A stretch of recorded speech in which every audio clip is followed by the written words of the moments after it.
আসসালামু আলাইকুম রহমতুল্লাহি ওয়া বারাকাতুহু।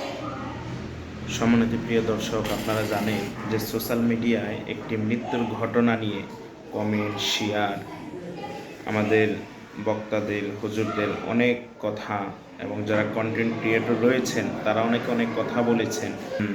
এগুলোর সাথে কখনো জড়ায় না, কিন্তু আসলে প্রকৃতপক্ষে মিডিয়া আসলে মানুষকে চাইলে অনেক দূর উপরেও তুলতে পারে, আবার অনেক নিচেও নামাই দিতে পারে।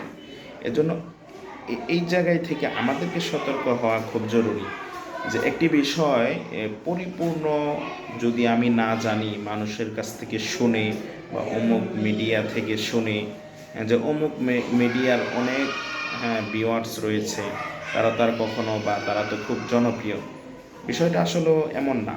যে আমি প্রকৃতপক্ষে যখন সত্যটা না জানি বা হয়, যে এখন দেখা গেছে যে মাদ্রাসার ছাত্র আসলে খুন করেছিল বলেছিল, কিন্তু সেটা সত্য না। আবার এখন দোষ চাপাচ্ছে ভাড়াটিয়ার উপরে, কিন্তু ভাড়াটিয়ার যখন আপনার এমনও হতে পারে ভাড়াটিয়াও এটা খুন করে নাই, অন্য থার্ড পার্সন কোনো লোকে খুন করেছে।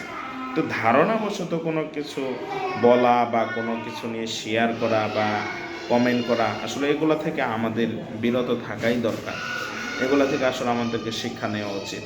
বা প্রকৃতপক্ষে অনেক হুজুররাও এই জিনিসটা বলেছিল যে মাদ্রাসায় সে যদি লেখাপড়া করে থাকে তাহলে সে কখনোই তার মাকে, যে গর্ভধারিণী মা তাকে জন্ম দিয়েছে, সে কখনোই এই কাজ করতে পারে না, সেটা সম্ভব না। অনেকে বলেছিল, কিন্তু প্রকৃতপক্ষে আমিও সেটারই, যে মাদ্রাসায় পড়ে সে কখনো কমসে কম সে তার মাকে খুন করতে পারে না।